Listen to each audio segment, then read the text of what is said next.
नमस्कार, वंदे मातरम साथियों। मैं अतुल दुबे, संस्थापक स्वदेशी भारत अभियान से मड़ियाहू 370 विधानसभा से निर्दलीय विधायक प्रत्याशी। आज का ये वीडियो बहुत ही महत्वपूर्ण है। मड़ियाहू के समग्र विकास के ऊपर हमने अपनी सारी योजनाओं को इस वीडियो में संक्षिप्त में बताया है। बाद में विस्तार में अलग अलग मुद्दों पे अलग अलग वीडियो बनेगा।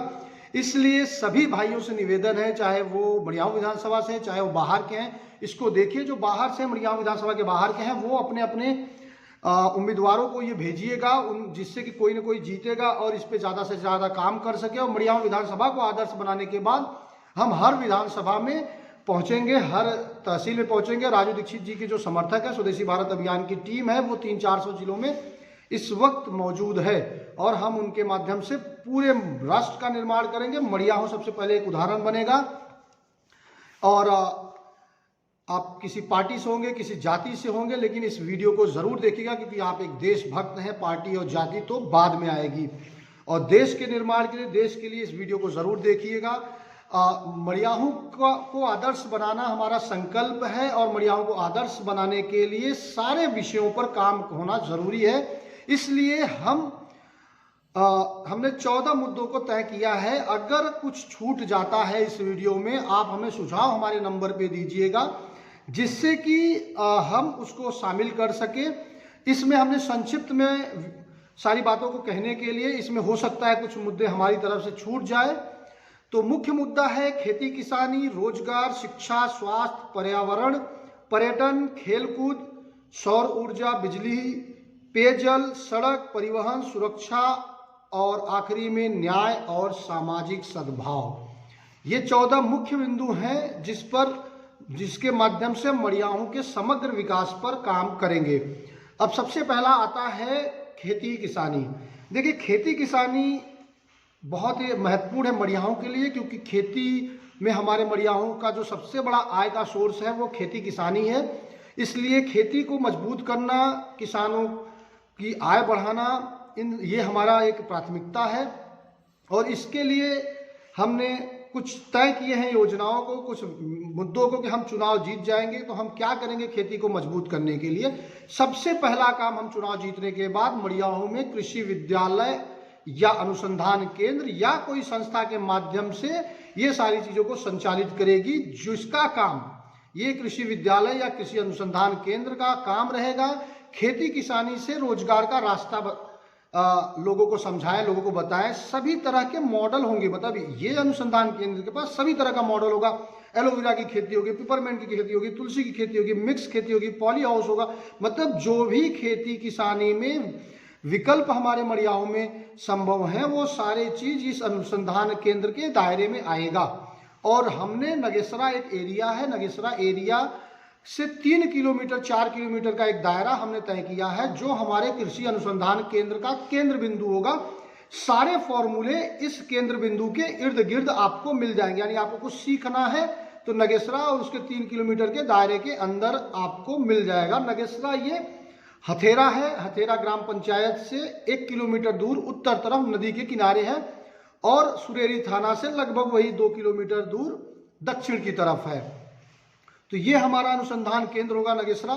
इसके साथ साथ नई तकनीक और खाद्य फूड प्रोसेसिंग, खाद्य प्रसंस्करण के बारे में ये अनुसंधान केंद्र किसानों को, युवाओं को जागरूक करेगा। कुल मिला के युवाओं को रोजगार, खेती किसानी से रोजगार, स्वरोजगार कैसे मिले, इसके ऊपर किसानों को जागरूक करेगा, प्रशिक्षण देगा, पूंजी देगा और मार्केटिंग में सहयोग करेगा। यानी कि हर तरह का सहयोग ये अनुसंधान केंद्र करेगा। दूसरा बिंदु आता है, जो भी खेती किसानी से रोजगार के लिए कुछ करना चाहते हैं, अगर वो खेत का घेराबंदी करना चाहते हैं, तो हम उनको आर्थिक सहयोग करेंगे चुनाव जीतने के बाद।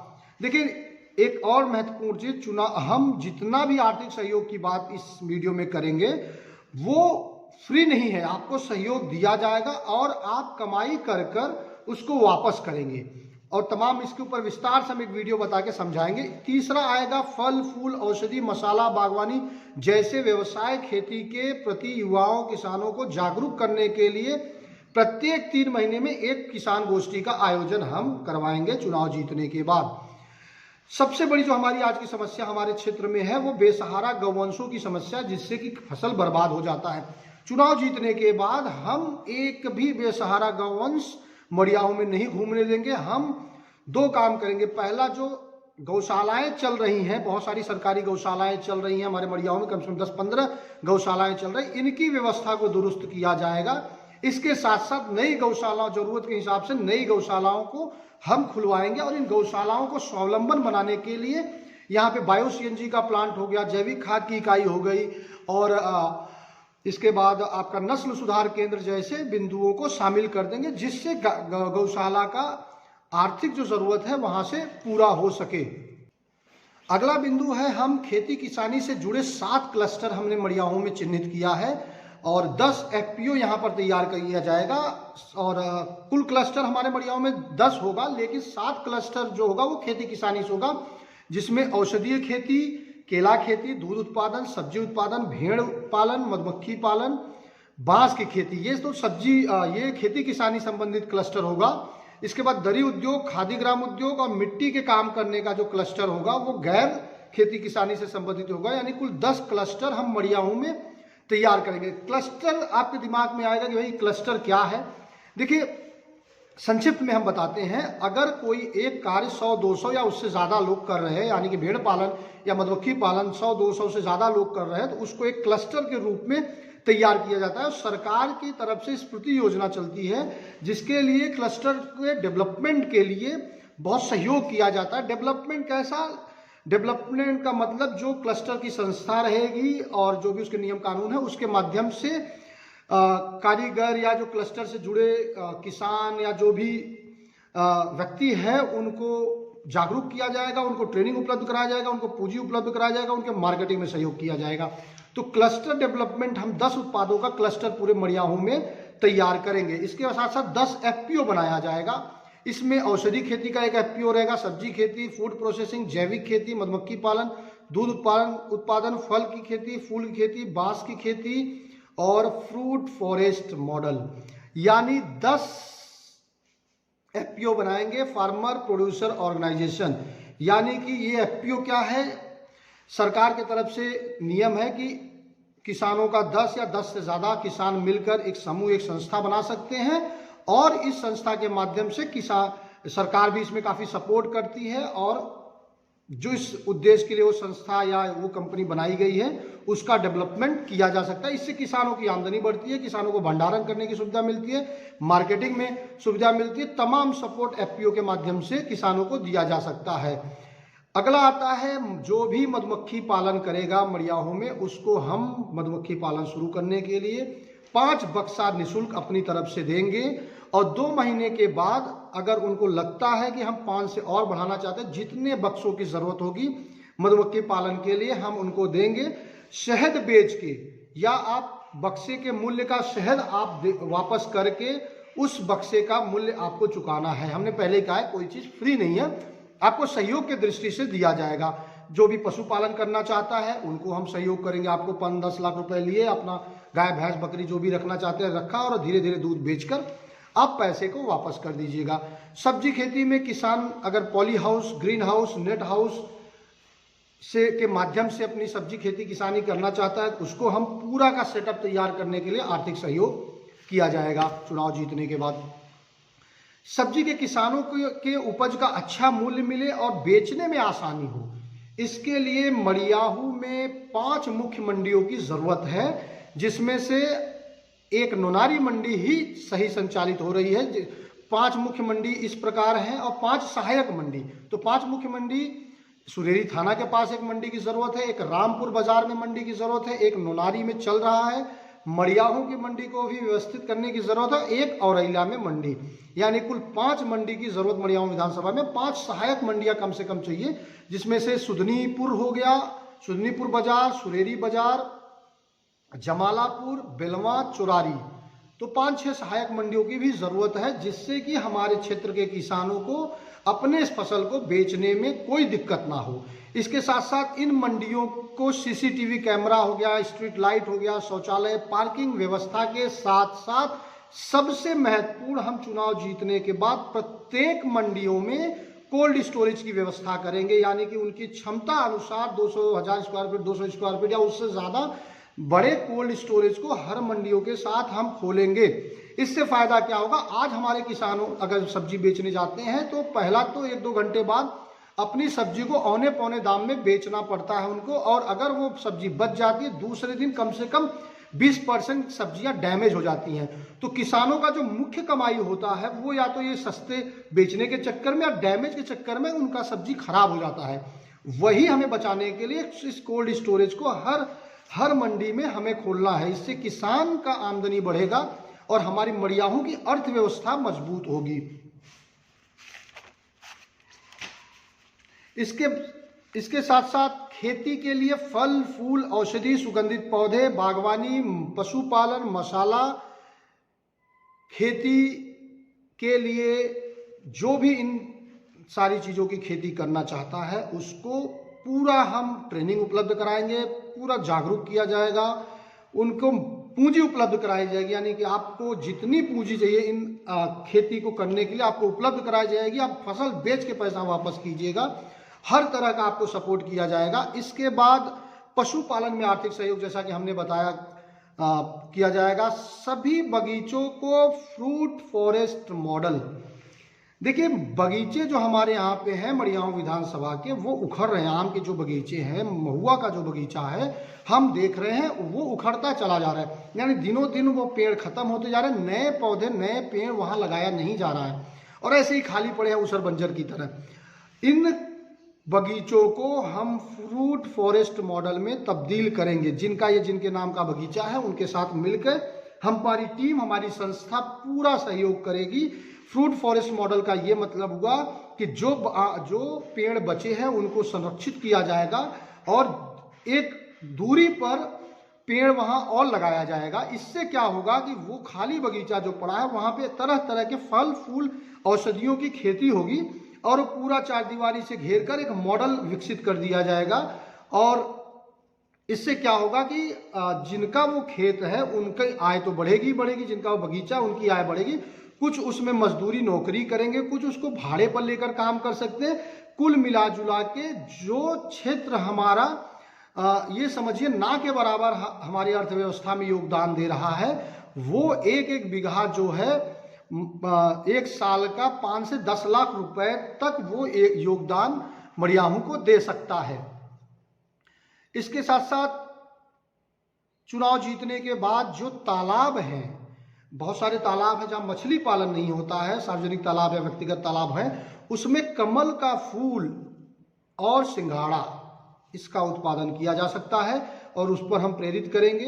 कुछ जगहों को हमने चिन्हित कर लिया है कहाँ ये संभव है। और बनारस में भगवान भोलेनाथ का मंदिर बहुत भव्य बना दिया गया है सरकार द्वारा, तो उस वहाँ पर इस वक्त बहुत बड़ी मांग है कमल के फूल की। पूरे बनारस में पहले से ही मांग थी लेकिन अब कुछ और ज़्यादा हो गई है। तो हमारे मड़ियाहों की कम से कम 150 किसान भाई, युवा साथी कमल के फूल से रोजगार पा सकते हैं। यानी एक तालाब 2 लोगों को रोजगार आराम से दे सकता है। अगर हम 50 तालाब चिन्हित कर लें पूरे मड़ियाओं विधानसभा में तो कोई बड़ी बात नहीं है कि 100 लोगों को रोजगार सिर्फ ये तालाब कमल के फूल से दे सकता है। और इसका प्रैक्टिकल उदाहरण एक सकरा गांव है, वहां पर तालाब है और तालाब में कमल का फूल है। हमने बात किया वहां के युवाओं से, वो तोड़ के बनारस ले जाने के लिए तैयार हैं और जैसे ही चुनाव के बाद हम उनको बनारस से मार्केट से जोड़ देंगे। और चौथा है, यहाँ पर चुनाव जीतने के बाद हम मड़ियाहों विधानसभा में 10 टन बायो सीएनजी प्लांट लगवाएंगे।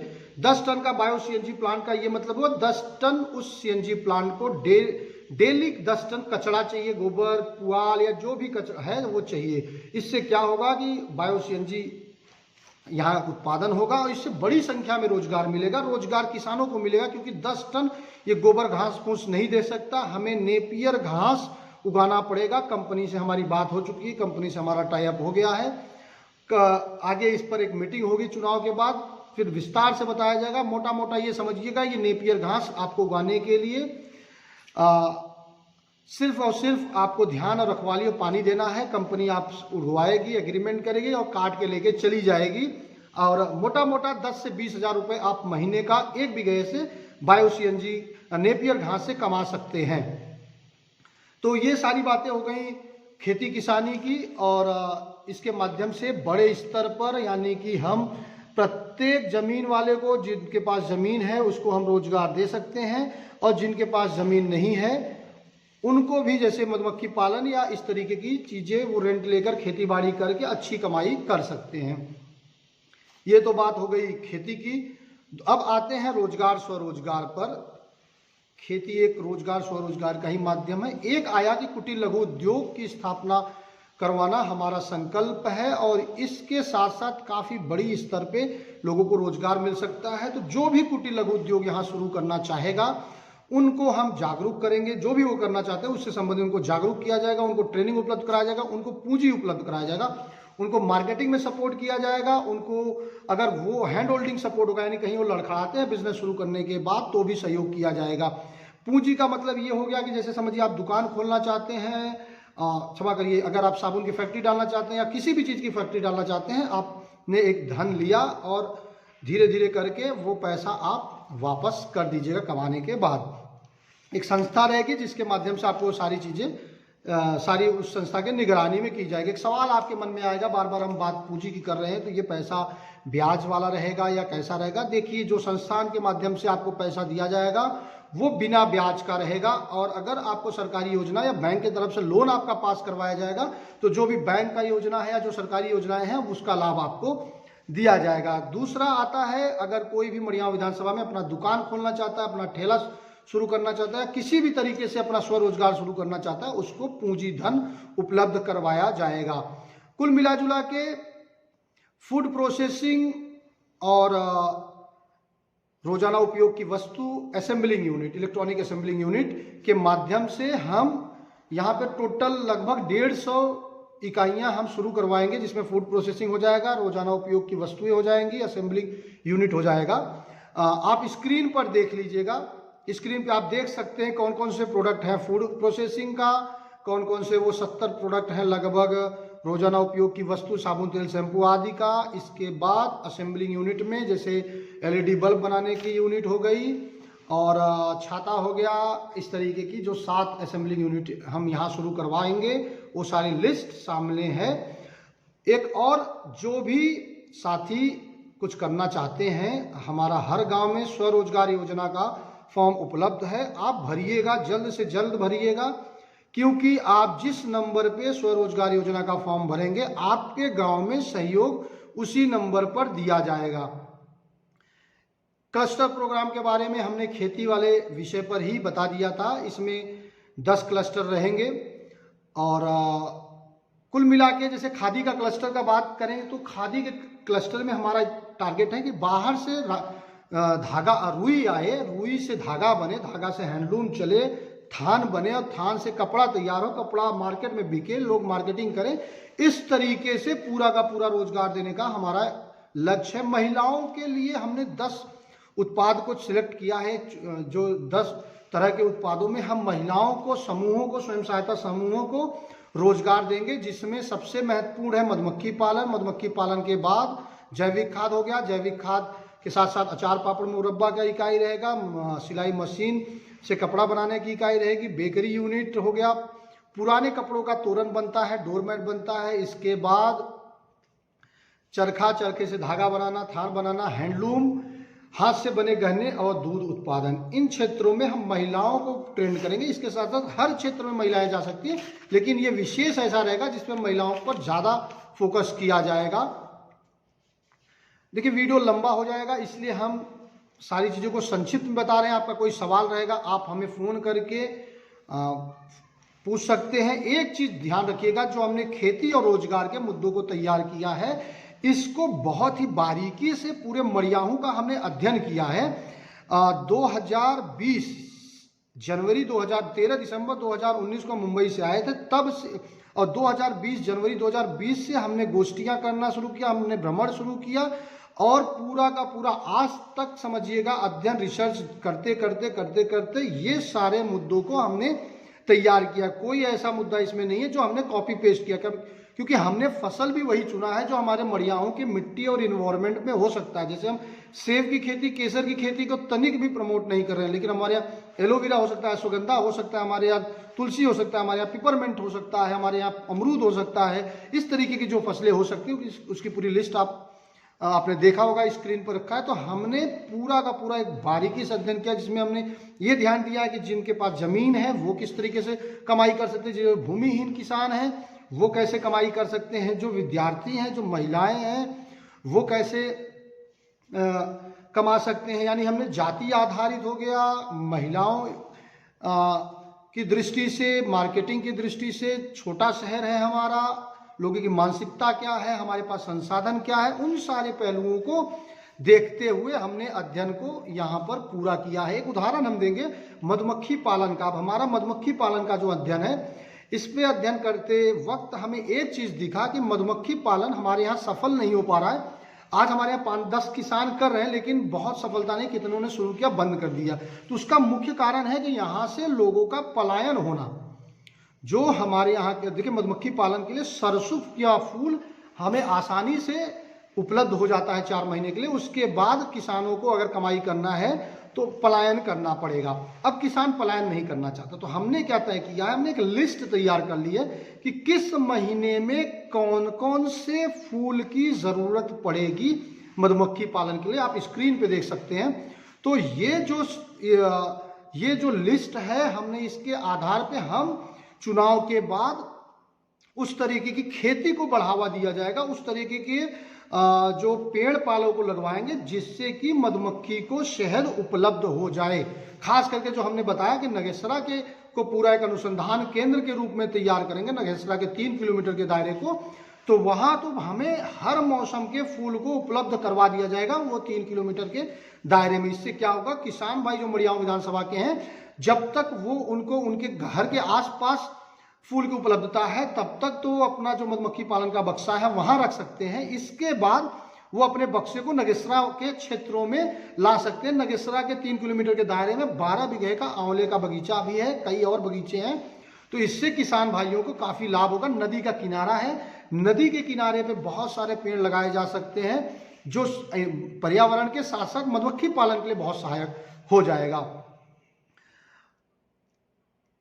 एक चीज समझिएगा, अगर हम पूरा संक्षिप्त में बात करें कि रोजगार के लिए हम 5-6 तरीकों से मड़ियाओं के हर हाथ में काम देंगे। इसमें खेती किसानी आएगा, इसमें उत्पादन आएगा, इसमें मार्केटिंग आएगा, इसमें दुकान ठेला एजेंसी हो जाएगा, फूड प्रोसेसिंग आएगा, नौकरी और मजदूरी। इन 6 विकल्प के माध्यम से रोजगार लोगों को मिलेगा। एक बार हम 1000 लोगों को रोजगार देंगे, ये 1000 परिवार बाजार में जाएगा, खर्च करेगा, और खर्च करने के बाद फिर उनके माध्यम से और भी लोगों को रोजगार मिलेगा। अर्थव्यवस्था का मूल मंत्र है हर हाथ पैसा, हर हाथ खर्च, एक का खर्च दूसरे का रोजगार। यही फॉर्मूले को हमें समझना और समझाना है और इसी पे काम करना है, जिसके माध्यम से हम प्रत्येक परिवारों को रोजगार दे सकते हैं। संक्षिप्त में बताएं तो यहाँ पर एफपीओ क्लस्टर स्वयं सहायता समूह संगठन के माध्यम से लोगों को रोजगार देंगे। 10 क्लस्टर, 10 एफपीओ और प्रत्येक ग्राम पंचायतों के जो स्वयं सहायता समूह हैं उनके माध्यम से रोजगार पर काम किया जाएगा। जागरूकता, प्रशिक्षण, पूंजी उपलब्ध कराना, हर तरह का सपोर्ट करना, ये हमारा संकल्प है। और ये जो सारे कार्य हैं ये एक संस्था के माध्यम से होगा। जो संस्था आपको सारा चीज उपलब्ध कराएगी, अनुभवी लोगों का संस्था रहेगा, उसी संस्था के साथ ये पूंजी भी अटैच रहेगा जो आपको दिया जाएगा। अब बात करते हैं शिक्षा के क्षेत्र का। अब मुद्दा हमारा है दूसरा, शिक्षा। खेती किसानी हो गया, रोजगार हो गया, रोजगार स्वरोजगार हो गया, तीसरा है शिक्षा। देखिए सरकारी जितने भी विद्यालय हमारे यहाँ चल रहे हैं, चाहे प्राइमरी हो, चाहे प्राइमरी के ऊपर मिडिल हो, या जो भी है, वहाँ के अध्यापकों के साथ और शिक्षा विभाग के साथ मिलके उनकी व्यवस्थाओं को, उनके सिस्टम को सही करने पे काम किया जाएगा। सबसे पहला बिंदु हमारा ये है। दूसरा जो हमारा बिंदु है, हमें मड़ियाहू में हम चुनाव जीतने के बाद मड़ियाहू विधानसभा में 3 हाईटेक पुस्तकालय की शुरुआत, पुस्तकालय खोलेंगे। बहुत ही महत्वपूर्ण है, इसको आप जरूर समझिएगा। ये हाईटेक पुस्तकालय में क्या होगा, निःशुल्क पुस्तक उपलब्ध रहेंगी, यहाँ सेमिनार हॉल रहेगा, यहाँ वाईफाई रहेगा, यहाँ कंप्यूटर लैब रहेगा, और यहाँ एक संस्था रहेगी इस पुस्तकालय का, जो मड़ियाओं के मेधावी छात्र हैं उनको आर्थिक भी सहयोग करेगा, जागरूकता स्तर पे भी काम करेगा। सेमिनार हॉल होने से क्या होगा कि BHU में, IIT में या प्रयागराज में लेक्चर होगा और हमारे यहाँ के विद्यार्थी सेमिनार हॉल में बैठकर लेक्चर को अटेंड कर सकते हैं। कुल मिला जुला के हमें शिक्षा के स्तर को बढ़ाना है और जिसमें पुस्तकालय बहुत अहम रोल अदा करेगा। तो हम चाहेंगे कि जितने विद्यार्थीगण हैं आप इन बिंदुओं को समझिए और लोगों को भी समझाइए, मांग बढ़ाइए कि हमें इन सारी चीज़ों की ज़रूरत है। स्वास्थ्य में लोग बीमार ना पड़े, सबसे महत्वपूर्ण एक लोग बीमार ना पड़े, उसके लिए बड़े स्तर पर जागरूकता का कार्यक्रम और हर 3 महीने पर चिकित्सा शिविर, जागरूकता शिविर का आयोजन हम न्याय पंचायत स्तर पे करेंगे और ग्रामीण स्तर पे भी किया जाएगा।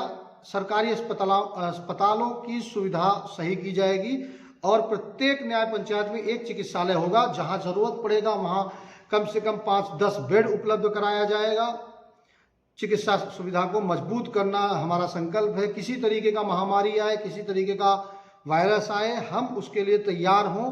इस पर हम पहले से काम करेंगे, यानी चुनाव जीतने के बाद इस पर काम शुरू कर दिया जाएगा। देखिए पर्यावरण, अगला चौथा मुद्दा है पर्यावरण। पर्यावरण बहुत ज़रूरी है, अगली पीढ़ी को शायद हम यही देते हैं और ये आप जितना सही देंगे ये अगली पीढ़ी उतना मजबूत और उतना स्वस्थ आएगी, उतना उज्जवल भविष्य होगा हमारे भारत का।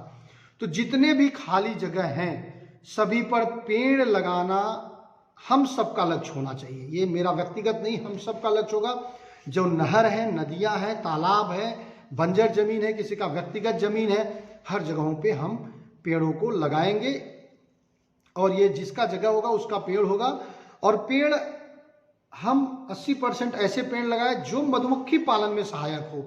हमने जैसे पीछे भी बात की है, जिसमें लिप्टस हो गया, शीशम हो गया, डिटोरी हो गया, सहजन हो गया, इस तरीके के जो वृक्ष हैं, इससे अलग अलग महीने में मधुमक्खी पालन को, मधुमक्खियों के लिए शहद उपलब्ध हो जाता है। तो अगर हम पेड़, इन तरह के पेड़ लगाएंगे तो दोनों तरह का हमें लाभ होने वाला है। प्रत्येक गांव में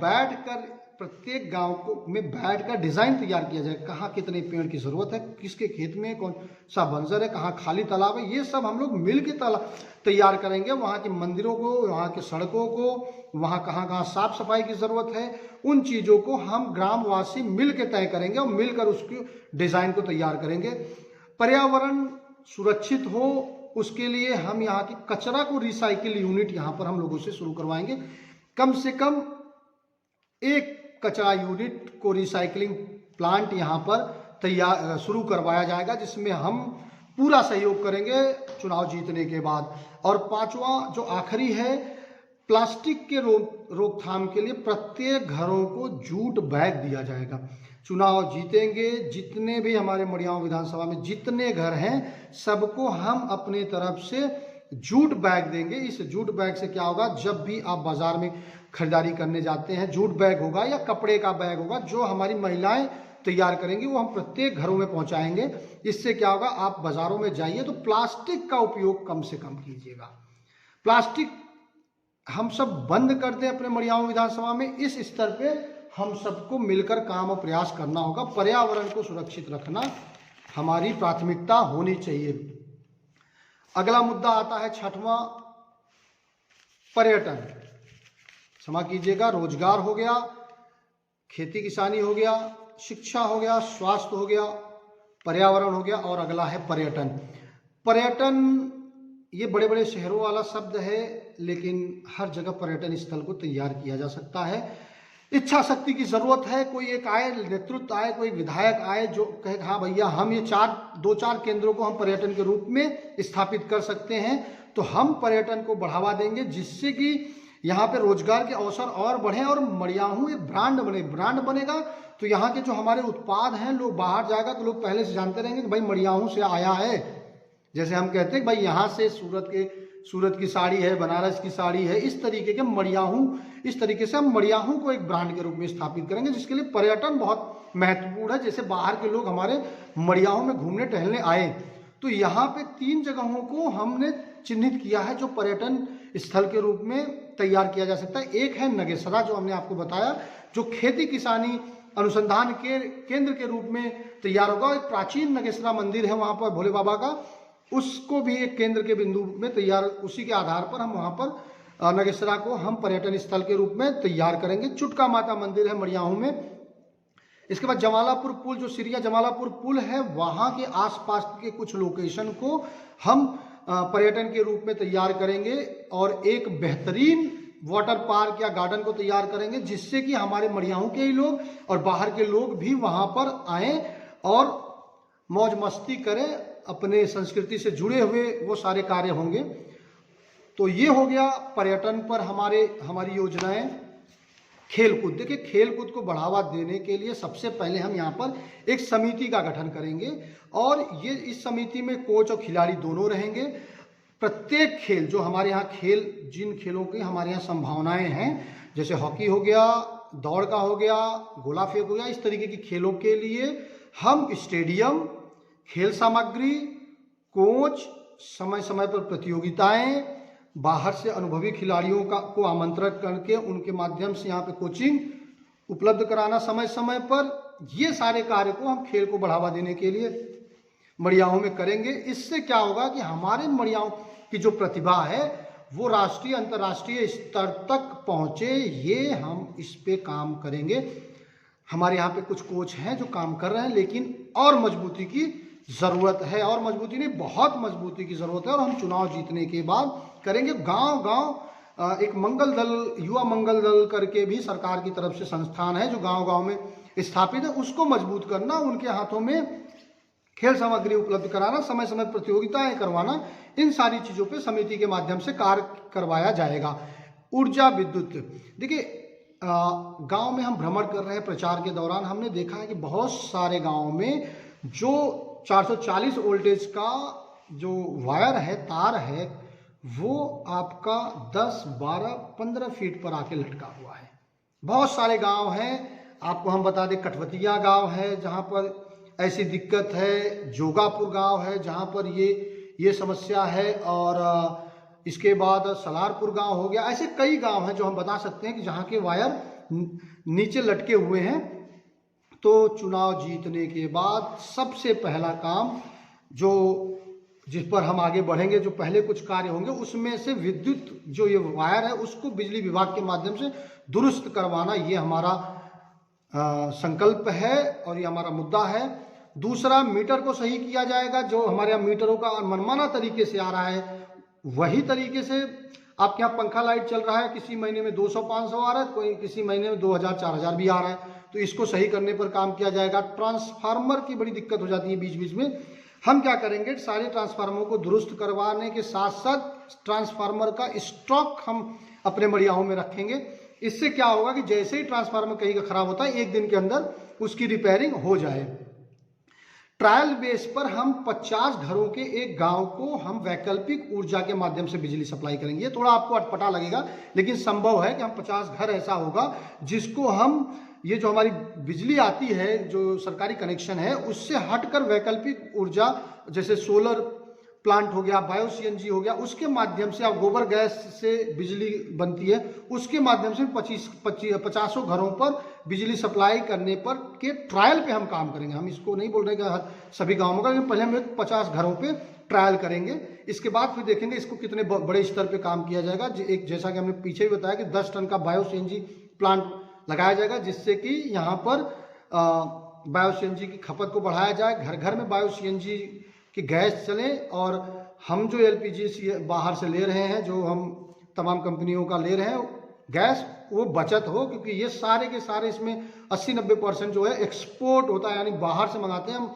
हमारे देश का पैसा बाहर जाता है इन सारी चीज़ों के लिए। तो बायो सीएनजी प्लांट लगने से हम अब ऊर्जा के क्षेत्र में स्वावलंबी बन सकते हैं, मड़ियाहू को स्वावलंबन बनाया जा सकता है। सभी बाजारों को स्ट्रीट लाइट से जोड़ दिया जाएगा, यह हमारा संकल्प है।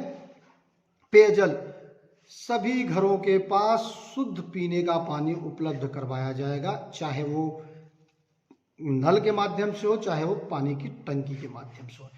जितने भी नल हैं हमारे मड़ियाहू विधानसभा में, सारे नलों के पानी की जांच कराएंगे, जिससे कि ये पता चले वो पानी सच में कितना है, कितने % उसकी जो उसमें मिनरल्स या जो भी हैं जो हम पी सकते हैं, क्योंकि बहुत सारे गाँव का हमने पानी देखा है खारा है, अलग अलग स्वाद आता है, तो उनका हमें जांच करवाया जाएगा। भूजल बढ़ाने के लिए बरसाती पानी को इकट्ठा करने का प्रबंध हमें हर गांव के तालाब और कुएं या जो भी हैं उसके माध्यम से करने पर काम किया जाएगा, जिससे कि उस गांव का भूजल जमीनी जो पानी है उसका स्तर मेंटेन रहे। सड़क परिवहन, गांव से बाजार की सड़कों को दुरुस्त किया जाएगा। जौनपुर, वाराणसी, भदोही और प्रयागराज से कनेक्टिविटी को मजबूत किया जाएगा और समय समय पर जौनपुर, वाराणसी, भदोही, प्रयागराज के लिए यहाँ से बस जाए। इससे क्या होगा कि यहाँ का व्यापारी, यहाँ के जो किसान हैं वो अपने उत्पादों को बनारस, जौनपुर या शहरों में ले जाके आसानी से बेच सके। इसके लिए समय समय पर बसों का सिस्टम तैयार किया जाएगा। सुरक्षा के लिए हम लोग पुलिस प्रशासन के साथ मिलकर सुरक्षा के लिए काम करेंगे। दूसरा क्या है, नागरिक जो है उनको भी एक नागरिकों की भी हर गांव में एक टीम होगी कि वो भी ध्यान दें कि गांव में कोई असामाजिक तत्व है क्या जो सुरक्षा के लिए खतरा है, उस पर भी काम किया जाएगा। इसके साथ साथ जो अन्य मुख्य कार्य है उस पे हम बात करेंगे। देखिए, पहला हम सलाहकार समिति बनाएंगे। सलाहकार समिति, प्रत्येक न्याय पंचायत में एक सलाहकार समिति होगा। सलाहकार समिति ये सामाजिक कार्य करने वाले या सामाजिक सोच रखने वाले युवाओं का और अनुभवी बुजुर्गों का एक समूह होगा। सलाहकार समिति जिनका काम है जो आपसी विवाद है उनको सुलझाया जाए। विधायक निधि, यानी हम जीतने के बाद जो कार्य करवाएंगे, विधायक निधि द्वारा किए गए कार्यों की निगरानी करना, यानी कि वो सही से हो रहा है कि नहीं, वहाँ करप्शन तो नहीं हो रहा है, ये काम सलाहकार समिति करेगा। प्रत्येक गांव के में इसके सदस्य प्रत्येक गांव में होंगे और सारे सदस्य, जैसे ही कहा, सारे सदस्य सामाजिक कार्य और सामाजिक सोच रखने वाले व्यक्ति होंगे। साथ में ये जो सलाहकार समिति है, प्रत्येक गांव के गरीबों पर विशेष ध्यान दिया जाएगा। उनके रोटी, कपड़ा, मकान, शिक्षा से लेकर कुपोषण, इन सारे विषयों की निगरानी करना और उस पे काम करवाने के ऊपर प्रयास करने के लिए सलाहकार समिति बनेगा। और सलाहकार समिति के माध्यम से वो कार्य सरकारी कार्यालयों तक पहुंचेगा, वो कार्य विधायक, सांसद, प्रतिनिधियों तक भी पहुंचाया जाएगा। बहुत ही महत्वपूर्ण है सलाहकार समिति, क्योंकि हम क्या करते हैं, विधायक बना दिए, सांसद बना दिए और फिर कोई उन पर बात करने वाला नहीं, एक व्यक्ति धक्का खाता रहता है, कोई कार्य होता नहीं। इसलिए एक टीम होगी, एक समिति होगी, एक समूह होगा जो बात करेंगे, भाई हमारे न्याय पंचायत के जो 8-10 गांव हैं उनमें क्या क्या कार्य करवाने हैं और कौन कौन से कार्य हुए, कौन से नहीं हुए, कौन से गलत है, कौन से सही है, कौन असामाजिक तत्व है यहाँ पर, कौन अच्छा व्यक्ति, वो सारे कार्य ये सलाहकार समिति के माध्यम से किया जाएगा। दूसरा, मोबाइल ऐप। चुनाव जीतने के बाद हम एक मोबाइल ऐप मड़ियाओं विधानसभा के लिए बनाएंगे। मोबाइल ऐप पर की सबसे पहला कार्य जो विधायक द्वारा कार्यों का, जो जनता की मांग है जिन कार्यों का, वो ऐप पे होगा। दूसरा, जो विधायक ने जितने कार्यों का प्रस्ताव बना के भेजा, यानी जो जनता ने जिन कार्यों का मांग किया था उस पर स्टेटस क्या है, मतलब विधायक ने क्या प्रस्ताव बना के भेज दिया है या कहाँ तक कार्य पहुंचा या पूरा हो गया, उसकी जानकारी ऐप पे रहेगा। इसके बाद जितनी सरकारी योजनाएं चल रही उसकी जानकारी उस ऐप पे रहेगा और तमाम चीज़ें उस पे जानकारी रहेगा। जो हमारे यहाँ के लोग बाहर रहते हैं वो भी ऐप के माध्यम से अपने मड़ियाओं की सारी जानकारी को एक जगह देख सकते हैं। तीसरा आता है नागरिक सुविधा केंद्र। देखिए, हम प्रचार के दौरान और एक जनरल सा माहौल है, भैया हमारा आधार कार्ड नहीं बन रहा है, हमारा राशन कार्ड नहीं बन रहा है, हमें ये दिक्कत है, वो दिक्कत है, किसी का विधवा पेंशन नहीं आ रहा है, तमाम ऐसी समस्याएं, नागरिक यहाँ से वहाँ भटक रहा है। देखिए, जो विधायक होता है यानी जो जनप्रतिनिधि होता है, जनता का प्रतिनिधि होता है। प्रतिनिधि यानी जनता उसको चुनती, भाई आप हमारा प्रतिनिधि कीजिए, मतलब हम अपने काम धंधा में व्यस्त हैं, आप हमारी तरफ से सरकारी योजना, सरकारी कार्य सरकार तक हमारी बातों को पहुंचाइए और उनकी सरकारी योजनाओं को हमारे पास तक लाइए। तो जनप्रतिनिधि इसलिए होता है। आज क्या हो रहा है कि जिनको हम जनप्रतिनिधि बना रहे हैं हमारे सर पे आके बैठ जा रहे हैं। तो हम चुनाव जीतने के बाद नागरिक सुविधा केंद्र मड़ियाओं में खोलेंगे। नागरिक सुविधा केंद्र से क्या होगा, कोई भी नागरिक मड़ियाओं विधानसभा का जिनका आधार कार्ड, राशन कार्ड से लेकर वृद्धा पेंशन, विधवा पेंशन या कोई भी सरकारी योजना का लाभ जिनको नहीं मिल रहा है या कोई भी दिक्कत हो, नागरिक सुविधा केंद्र पर जाकर वहां के जो कर्मचारी हैं या जो वहां पे समाज सेवी बैठे हैं उन तक सूचित कर देंगे, उन तक डॉक्यूमेंट पहुंचा देंगे। फिर वो नागरिक सुविधा केंद्र की जिम्मेदारी होगा कि वो चीजों को अमल में लाना, वो उस कार्य को पूरा करने की जिम्मेदारी नागरिक सुविधा केंद्र की होगी। तो 3 ये महत्वपूर्ण चीज हम करेंगे, एक तो सलाहकार समिति, दूसरा मोबाइल ऐप, तीसरा नागरिक सुविधा केंद्र। इससे क्या होगा कि हम स्वराज्य का मॉडल ला देंगे, यानी जनता अपनी बातों को आसानी से लोगों तक पहुंचा सकेगी, आसानी से अपने विधायक, सांसद, जनप्रतिनिधि तक पहुंचा सकती है। और जीतने के बाद एक सवाल आपके मन में आएगा, भाई इतना सारी बातें आपने तो बोल दी, जीतने के बाद इन चीजों पर कार्य कैसे करेंगे, किन किन चीजों पर शुरुआत कैसे करेंगे? हम थोड़ी सी 2-4 लाइनों में अपनी बातों को बता देते हैं, जीतने के बाद हम कैसे करेंगे। देखिए, जीतने के बाद सबसे पहला काम, कुछ युवाओं की टीम बना के प्रत्येक गांव का सर्वे किया जाएगा। सर्वेक्षण का कार्य पहले किया जाएगा। प्रत्येक गांव की एक डायरी होगी, वहां एक एक घर में हमारे सदस्य जाएंगे, वो बोलेंगे भैया किसका वृद्धा पेंशन, किसका दिव्यांग पेंशन, किसको आवास नहीं है, किसको रोजी रोटी नहीं है, किसको कौन सा बिजनेस करना है, क्या करना चाहते हैं, सबका सर्वे किया जाएगा, पहला काम। दूसरा, सर्वे के बाद जो हमारे अलग अलग मुद्दे हैं, अलग अलग विषय हैं, उसके लिए हम जिम्मेदार लोगों की एक टीम बनाएंगे जो अपनी अपनी मुद्दों के आधार पर काम करना शुरू कर देंगे धीरे धीरे।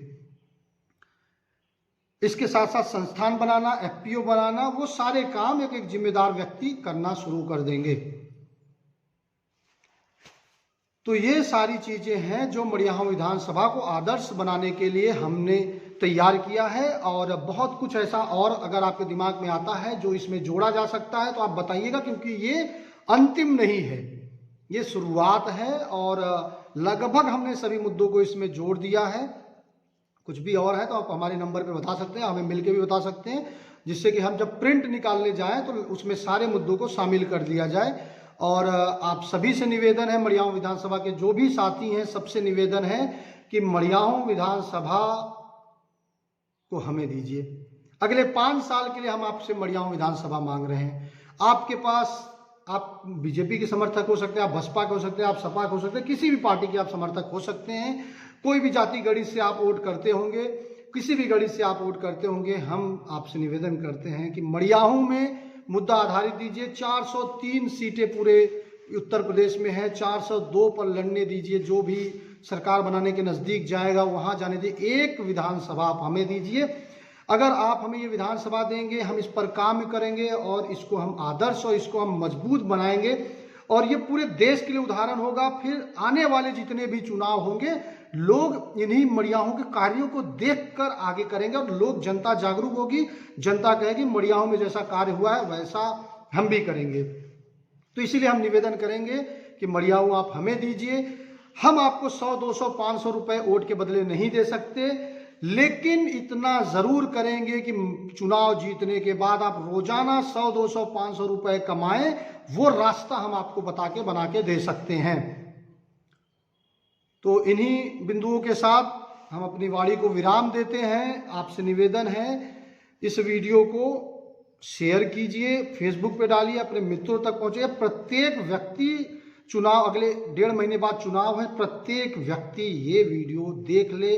ये वीडियो लगभग 45 मिनट, 44-45 मिनट का वीडियो है। इसको सभी देखें, सभी समझें और मड़ियाहूं को आदर्श बनाने के लिए जाति, पार्टी या जो भी गणित से आप वोट करते हैं उनसे हटकर आप अतुल दुबे का साथ दीजिए। आप समता समाज, भारतीय समता समाज पार्टी के विधायक को मौका दीजिए और एक संकल्प जो हमारा है उस संकल्प पे आपका भी संकल्प बहुत जरूरी है। धन्यवाद। जय हिंद, वंदे मातरम।